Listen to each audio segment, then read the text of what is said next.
તો ડોગ હોય કે કેટ હોય પણ એને 100% વેક્સિનેશન આપેલું હોય છે તો અત્યારે જે થતા ગંભીર રોગો છે એની પર કંટ્રોલ રાખી શકીએ, જેવા કે રેબિઝ છે, કેનેડિસ ટેમ્બર છે, પારો વાયરસ છે. તો આના બહુ જ બધા કેસ હોય, ઘણા બધા કરાવે. અત્યારે 70% લોકો એજ્યુકેટેડ જે કરાવે છે, પણ 25% હજુ પણ ઘણા પેટ પેરેન્ટ્સ એવા હોય કે વેક્સિનેશન નથી કરાવતા. તમે તમારા બચ્ચાઓનું કરાવશો તો આ તમારું બચ્ચું છે, તો આનું કરાવવું એ સૌથી વધારે જરૂરી છે. એ લોકોને સૌથી વધારે તકલીફ અમુક સોસાયટી એલાઉ નથી કરતી ડોગ એટ.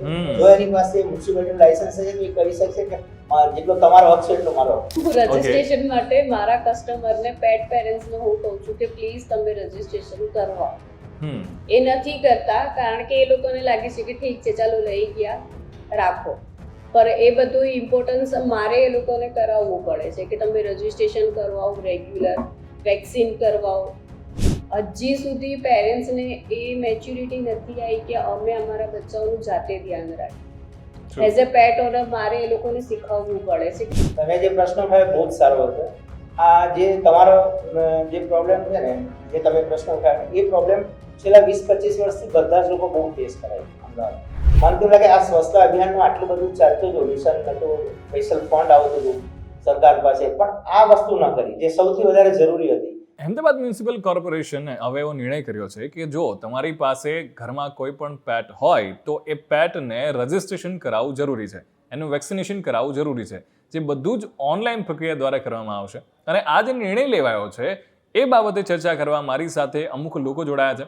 આપણી સાથે છે ડૉક્ટર કિશોર કે જે વેટ ડૉક્ટર છે, એ સિવાય પેટ પેરેન્ટ્સ છે એ પણ આપણી સાથે જોડાયા છે, પરિન, અને એ સિવાય શોપના ઓનર છે મહેરા, એ પણ આપણી સાથે જોડાયેલા છે. તો આ ત્રણ વ્યક્તિઓ એવા છે કે જેની સાથે આપણે આ મુદ્દે ચર્ચા કરીશું. તો આજે આપણે એટલા માટે ભેગા થયા છીએ અને એક એવો નિર્ણય લેવા જઈ રહ્યો છે કે અમદાવાદમાં જેટલા પણ લોકો પાસે પેટ છે અને પેટને લઈને વાત એ છે કે બધા જ લોકો છે એનું રજિસ્ટ્રેશન કરાવે, એ રજિસ્ટ્રેશન થશે અને જેથી કરીને એનું વેક્સિનેશન કરાવે, અને એ બાબતે એક સ્પેશિયલ એપ્લિકેશન છે એ પણ લોન્ચ કરવામાં આવી રહી છે.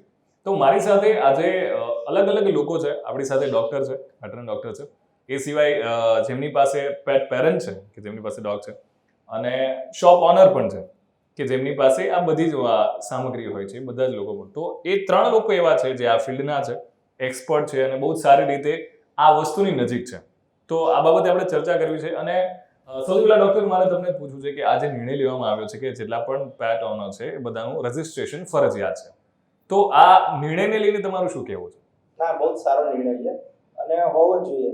દરેક વસ્તુને કેટલા ડોગ છે, કેટલા કેટ છે, પોપ્યુલેશન શું છે તો ખ્યાલ આવે. બધા પબ્લિકને પણ જાણવા જેવું હોય છે. ઘણા લોકો અમને પણ પૂછતા હોય, કંપનીવાળા પૂછતા હોય, કોઈને હોસ્પિટલ બનાવી હોય, કોઈને પેટ શોપ કરવો હોય, તો પણ એને પણ ખબર પડે કે ડોગનું પોપ્યુલેશન કેટલું છે ને કયા એરિયામાં કેટલું, તો એમને પણ બિઝનેસ આગળ શું કરવું તો એના માટે પણ બહુ સારું. પ્લસ મ્યુનિસિપાલિટીને પણ ખબર પડે. ત્રીજું, રજિસ્ટ્રેશન થશે તો એની અંદર એક પેરામીટર હશે કે દરેક ડોગ 100% વેક્સિનેટેડ હોવું જોઈએ.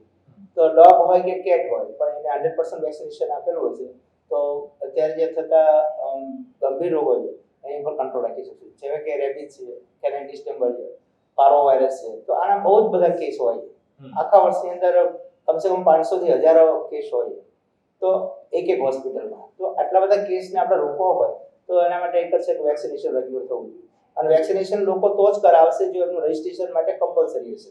ઘણા બધા કરાવે. અત્યારે 70% લોકો એજ્યુકેટેડ જે કરાવે છે, પણ 25% હજુ પણ ઘણા પેટ પેરેન્ટ્સ એવા હોય કે વેક્સિનેશન નથી કરાવતા અથવા એટલું સિરિયસ લેતા નથી. જો કમ્પલસરી કરવામાં આવે તો બહુ સારું.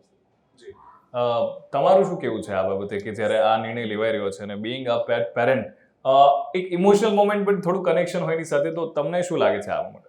આ વસ્તુ એકચ્યુઅલી સારી છે અને અગર આ વસ્તુ કન્સિડર લેવામાં આવશે કે રજિસ્ટર કરાવો એવરી પેટને, whether it is like irrespective of the breed, like dog હોય, કેટ હોય કે કોઈ પણ એનિમલ હોય, તો રજિસ્ટ્રેશન થશે તો it will be very helpful અને સારું જ રહેશે. બિકોઝ જે પણ ડૉક્ટરે કીધું ઇટ ઇઝ એબ્સોલ્યુટલી રાઈટ. બિલકુલ. અને બીઇંગ અ શોપ ઓનર, તમારા માટે પણ આ નિર્ણય છે એ ક્યાંક ને ક્યાંક અફેક્ટ કરે છે, તો તમને શું લાગે છે આ મુદ્દે? કરાવવું સૌથી મોસ્ટ ઇમ્પોર્ટન્ટ છે આ registration or vaccine, because health wise એને સૌથી ઇમ્પોર્ટન્ટ ચાન્સ રહેશે કે વેક્સિન રહેશે તો એને કોઈ હેલ્થ ઇસ્યુ જલ્દી નહીં આવે. ને રજિસ્ટ્રેશન એ છે કે આમ કોઈ પણ એરિયામાં તમે રહો, કોઈ પણ પ્રોબ્લેમ થાય તો એટલીસ્ટ તમે આમ કહી શકો છો કે ના આ મારી કેટ રજિસ્ટ્રેશન છે, સર્ટિફાઈડ છે, તો અમે રાખી શકીએ છીએ. ઇનલીગલ નથી એ વસ્તુ. તો એ બંને વસ્તુ જરૂરી છે કે રજિસ્ટ્રેશન કરાવો પ્લસ વેક્સિન સૌથી વધારે ઇમ્પોર્ટન્ટ છે કે એ તમે પાક્કું કરાવો. લઈ જાઓ એટલે ફર્સ્ટ ઓફ ઓલ તમે એને વેક્સિન ઉપર ધ્યાન આપો કે ક્યાર છે એ યાદથી પહેલા કરાવો. તમે તમારા બચ્ચાઓનું કરાવો છો તો આ તમારું બચ્ચું છે, તો આનું કરાવવું એ સૌથી વધારે જરૂરી છે. ડોક્ટર સાહેબ, મારે એ પૂછવું છે કે જેમ અલગ અલગ પેટ હોય છે બધાને, તો શું પેટ બધું વેક્સિનેશન જે છે અત્યારે જે છે એ કોમન હોય છે કે એ કેવી રીતે ડિફરન્શિએટ કરે છે? ખાસ કરીને એન્ટી રેબિઝ જે વેક્સિનેશન છે, રેબિઝ વાયરસ ન થાય એના માટેનું, એ દરેક એનિમલ માટેનું સરખું હોય છે. ઓકે. થોડા ડોઝમાં ફરક હોય. ધારો કે બફેલો કે કેટલ હોય તો એના માટે 3 ml હોય, ડોગ કેટ હોય તો 1 ml હોય, બસ એટલો ફરક. તો મિનિમમ 1 ml તો આપવાનું હોય. તો બધા જ એનિમલ માટેનું વેક્સિનેશન સેમ હોય, એટલે તમે આપી શકો. અને હવે એવી કઈ છે જેથી કરીને બહુ સરળતાથી વેક્સિનેશન થઈ શકે એ લોકોનું? હા, અત્યારે હવે નોઝમાં વેક્સિન આપવાનું પણ આવી ગયું. 2-3 ડ્રોપ પડી દો પેટ્સ ડોગ માટે. એના સિવાય જે અબન્ડન્ટ એનિમલ છે કે જે ફરતા હોય ઝૂની અંદર, જે રસ્તામાં છે કે ફોરેસ્ટની અંદર છે, તો એમના માટે પીવાના પાણીમાં વેક્સિન આપી શકાય એન્ટી રેબિઝ. તો હવે એ પણ ઇન્ડિયામાં અવેલેબલ છે. અચ્છા. પરિણ, હું તમને એ પૂછીશ કે જ્યારે આવી સિચ્યુએશન આવતી હોય છે, ઘણીવાર આપણે કોઈ પણ ડોગ કે કશું ઘરમાં રાખ્યું હોય અને એવી સિચ્યુએશન એવી આવતી હોય છે કે જ્યારે આપણે ડિફેન્ડ કરવાનું આવે કોઈ કારણથી, અને જ્યારે આવી વસ્તુ ના બની હોય તો ત્યારે તમે કેવું ફીલ કરો છો? અથવા કોઈ એવો ઇન્સિડન્ટ તમારી સાથે એવો થયો છે કે જ્યારે તમને એવું લાગે કે કદાચ મારા ડોગનું જો રજિસ્ટ્રેશન કે અથવા લોકોને ખબર છે એના વિશે તો હું સેફ છું એમ? એબ્સોલ્યુટલી. તો ખબર તો પડે કે કયું, અગર રજિસ્ટ્રેશન થયું હોય તો first of all will come to know કે કોનું ડોગ છે, ઓનરનું પણ ખબર પડશે. અને અગર like you no the way you told કે કંઈક હાર્મ કર્યું કે ફોર એની અધર રીઝન્સ, તો આપણે એટલીસ્ટ પોઈન્ટ ઓફ કોન્ટેક્ટ તો બની શકે કે ક્યાં કોને કેવું. Right. Registration through will come to know the like you know બિલકુલ ઇન્ફોર્મેશન તો રહે કે કેવી રીતે ટેકલ કરવું એ સિચ્યુએશનને. અને મેઇનલી ડોગને લાયસન્સ મળશે ને, લાયસન્સ એટલે એને એક રાઈટ મળી જશે રહેવા માટે. આજે મને ખબર છે ઘણા બધા મારા ક્લાયન્ટ ઓનર જે છે એ લોકો પેટ ઓનર, એ લોકોને સૌથી વધારે તકલીફ અમુક સોસાયટી એલાઉ નથી કરતી ડોગ એન્ટ્રી. જો એની પાસે મ્યુનિસિપાલિટીનું લાયસન્સ છે તો એ કરી શકશે કે જેટલો તમારો હક છે એટલો મારો હક છે. એટલીસ્ટ રીલોકેટ તો નહીં કરે જે અત્યારે આપણે most of the societies face કરે છે રીલોકેશન્સની, એટલીસ્ટ નહીં થાય.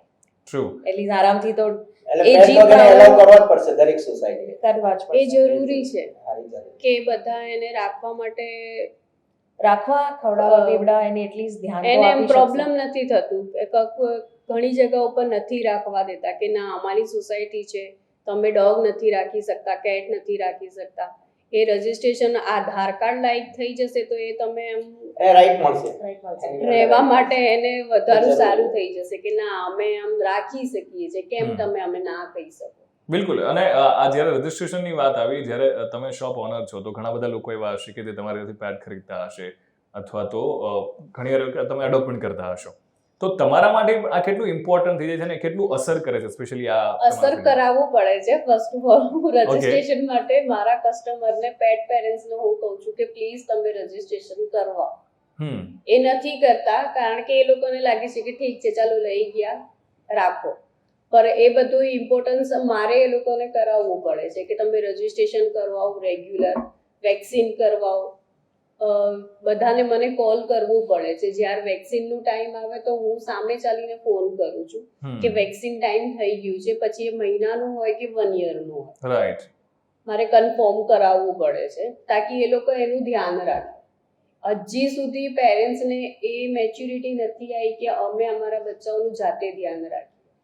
એઝ અ પેટ ઓનર મારે એ લોકોને શીખવવું પડે છે કે પ્લીઝ તમે તમારા બચ્ચાઓનું ધ્યાન રજિસ્ટ્રેશન રાખો. અગર થઈ જશે, ઇફ ઇટ ગોઝ ઓનલાઈન, તો જેવું કે આપણે આજકાલ બધું ઈમેલ્સમાં કે નોટિફિકેશન આવી જાય છે કે વેધર યોર એન્યુઅલ વેક્સિનેશન મ્યુનિસિપાલિટીના ટેક્સ માટેનું બિલ કે Right. SMS આવે, આના પર SMS આવી જશે. એ કે તમારે જરૂરી renew છે કરવાનો કે time તમે છે. renewal સો યુ ડોન્ટ કારણ- પેટ પેરેન્ટ ને એટલીસ્ટ યાદ રાખવું મેન્ડેટરી બની જાય નથી એ You will લોકો get ભૂલી જ જાય છે હા. કારણ કે અત્યારે આ કિટન લીધું તો એ લોકોને ખ્યાલ છે કે 3 મહિનાનું મેં કીધું તો એ 3 મહિના પછી લઈ Right. જશે પછી એ ડોક્ટર કહેશે કે હા આફ્ટર 20 ડેઝ તમારે આવવું છે તો એ 3 વેક્સિન તો કમ્પલસરી એ લોકો ડન કરી કરી દેશે છે. પણ આફ્ટર 1 યર એ લોકોને નથી ધ્યાન રહેતું કે રહેતું. હજી એને કરાવવાનું છે અને જે એટલીસ્ટ અડલ્ટ થઈ જશે ને તો ત્યારે એમનું એન્યુઅલ વેક્સિનેશન હોય વન્સ અ યર સો એ ટાઈમે ક્યારેક પેટ પેરેન્ટ્સ થી ભૂલાઈ જાય છે હા ભૂલી જ જાય એ છે ડેટ્સ નીકળી જાય છે ને you know the vaccination and that is very important કે કેમ કે લાઈક એની હ્યુમન્સ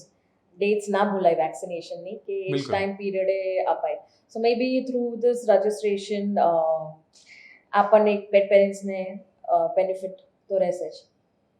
એ સિવાય મારે તમને ત્રણેય લોકોને પૂછવું છે કે કોઈ પણ પેટ હોય જ્યારે તમારી પાસે આવે છે બિંગ ડોક્ટર હું સ્પેશિયલી વાત કરીશ કે બધા એજ એક પોતાની એક એજ લઈને આવતા હોય છે અને એ એજ પછી જ્યારે એનું દેહાંત થાય છે મૃત્યુ થાય છે તો ત્યારે નોર્મલી તો આપણે કેવું કે માણસો માટે અવેલેબલ હોય છે કે આપણે સ્મશાન છે કે એવી જગ્યા છે કે એને કરી પ્રોપરલી છે અને વિહીન કરી શકીએ પણ ઘણીવાર એવું બને છે કે સ્પેશિયલી અને આ બધા હંમેશા કેસમાં તમે જે પ્રશ્ન ઉઠાવ્યો બહુ જ સારો છે આ જે તમારો જે પ્રોબ્લેમ છે ને જે તમે પ્રશ્ન ઉઠાવ્યો એ પ્રોબ્લેમ છેલ્લા 20-25 વર્ષથી બધા જ લોકો બહુ ફેસ કરે છે અમદાવાદમાં અને ખાસ કરીને અમદાવાદના 2 મેયર જે લોકોના ઘરે હું વિઝિટમાં ગયેલો ડોગ માટે એમને પણ મેં ખાસ રિક્વેસ્ટ કરેલું 7 થી 8 કોર્પોરેટરને કીધેલું જે મારા ક્લાયન્ટ છે પછી આપણે જે કમિશનર સાહેબ હતા પેલા એક્સ કમિશનર એવા 2 કમિશનરને પણ મેં ખાસ કીધું કે તમે આમના માટે એક અંતિમ વિધિ માટે કંઈક કરો ડોગમાં કોઈ પણ જગ્યાએ એક જગ્યાએ સીએનજી નું કરી આપો વાત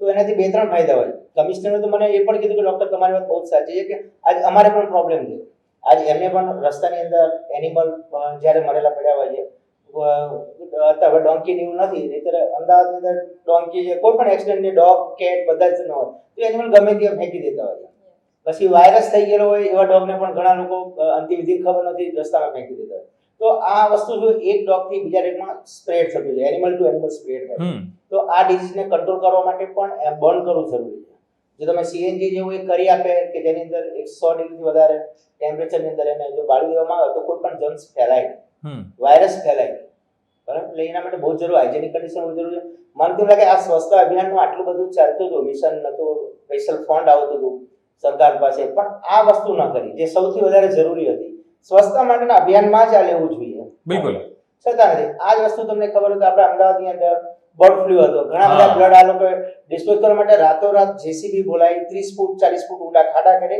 અને અંદર દાટવા પડ્યા જો એ જગ્યાએ આ સીએનજી ની કોઈ સગવડ હોત તો આ ન કરવું પડે બિલકુલ અને ભવિષ્યમાં આવા કોઈ વાયરસ આવે તો તત્કાલ શું કરશો તમે તો આ વસ્તુ જરૂરી છે ને એક ક્વેશ્ચન સર તમારા માટે આ આપણે આમ ચલો ઇન્ફેક્ટેડ છે કોઈ એનિમલ્સ ચાહે ડોગ યા કેટ કોઈ પણ એને આપણે દાટી દીધું તો એ એરિયા ઉપર બીજો ડોગ એનિમલ કોઈ પણ જશે તો એ એકબીજા હા થ્રુ એટલે કેટલો ફેલાશે ઊંડું દાટવું એ જરૂરી છે એટલે મેં કીધું બર્ડ ફ્લુ વખતે આ લોકો 30 ફૂટ ઊંડા દાટે પણ સામાન્ય કે ડોગ માટે કોઈ 30 ફૂટ ખાડો કરવાનો જ જવાનો બિલકુલ તો એના માટે આ જરૂરી છે એક અંતિમ વિધિ માટે એક એ બાળવું જરૂરી મસાણ છે હા એનિમલ માટે મસાણ જરૂરી છે બધા આ જ વસ્તુ કાવ બફેલો બધાનો પ્રોબ્લેમ થાય કે પહેલા જેવું નથી કે વાઈડ લઈ જતા કંઈક કરે ગમે ત્યાં ફેંકી દે અને એ નિકાલ કરવો વસ્તુનો કે જે આપણે જેમ જીવ ગણીએ છીએ આપણે બધા જ એક જીવ અને છે એમને પણ ઓનરને પણ શાંતિ થાય કે મેં પ્રોપર જગ્યાએ કર્યું હા, જી. એક સેટિસ્ફાઈ રહેશે આજે કે આપણે ના, રોજ ફેંકી એવા નથી ફોન આ. આવતા જ રહેતા હોય કોઈને ડગ એક્સપર્ટ એટલે ઓનલાઈન ફોન કરતા હોય કે સાહેબ આને ક્યાં લીધું ક્યાં લીધું બધા તમારી પાસે એવો ફોન આવે છે હા, મારી જોડે always. આવે છે અચ્છા કે મેમ મારી કેટ એક્સપાયર થઈ ગઈ છે તમે રાખશો કે ભાઈ હું એક્સપાયર કેટ કેવી રીતે એટલે રાખું મહિનામાં 20 થી 25 કોલ હોય ઓછા નથી હોતા એનિમલ માટે કે હવે આને ક્યાં લઈ જવાના ખબર નથી હોતી કોઈ હા એ હિસાબે જ કે જગ્યાએ કારણ કે તમે જ્યાં કહી શકો રહેતા હોય કે ત્યાં કોઈ એમને એમ દાટવા ના દે તો- કે દફનાવવા ના દે તો એ પછી ફોન કરશે કે આના અમે માટે જે ક્યાં તમારા જેવા જઈએ મીડિયા રોજ આને જગાવવામાં આવે વ્યવસ્થિત રીતે તો જ આ બધા રાજકારણીઓના અને આ કમિશનરનું ધ્યાન દોરાય બિલકુલ મેં તો પર્સનલી કમિશનરના ઘરે જઈને કીધેલું છે પણ એનો હજી કઈ રિસ્પોન્સ નથી પણ અમારું નહીં પબ્લિકનું એટલું સાંભળવા નથી આવતું જેટલું મીડિયાનું આવે બિલકુલ, Media એટલે- આ કદાર તો કરી આ શકે તમારા આ કામ કરવું આ તમે કામ કરી શકો. થઈ જાય તો બહુ સરસ રહેશે એટલીસ્ટ બિલકુલ એટલે પ્રયત્ન એ જ છે આપણી સાથે આ કન્વર્સેશનનો કે જેથી કરીને આ જ્યારે એમસી આવો નિર્ણય લેવા જઈ રહ્યા છે કે જેટલા પણ ડોગ્સ છે જેટલા પેટ્સ છે એનું રજિસ્ટ્રેશન હોય એનું એક પર્ટિક્યુલર આપણે એમ કહીએ કે એનું એક આઈડેન્ટિટી હોય અને બંને વસ્તુ થશે ને પછી તો રજીસ્ટ્રેશન કે જેવી રીતે ડોગ રાખે એનું પછી ડેથ નું રજીસ્ટ્રેશન પણ મળી જશે એમને. યસ જે તે જગ્યાએ અંતિમ વિધિ માંડેલી છે કે કેટલા ડોગ એક્સપાયર થાય, કયા કન્ડિશનમાં કયા રોગમાં થાય છે, તો પણ આપણને એક નોલેજ મળશે, જેવું તેવું એક અંદાજ તો મળશે કે કયા બીમારીની અંદર વધારે મોટું પ્રમાણ કયા મહિનામાં વધારે ડેથ expire સર્ટિફિકેટ થાય છે. નહીં મળે પણ એટલીસ્ટ એક આંકડો આવી જશે કે હા ચલો આટલા ડોગ્સ છે કે આટલી કેસ છે ત્યાં જઈને તમે બંધ કરી છે. બિલકુલ.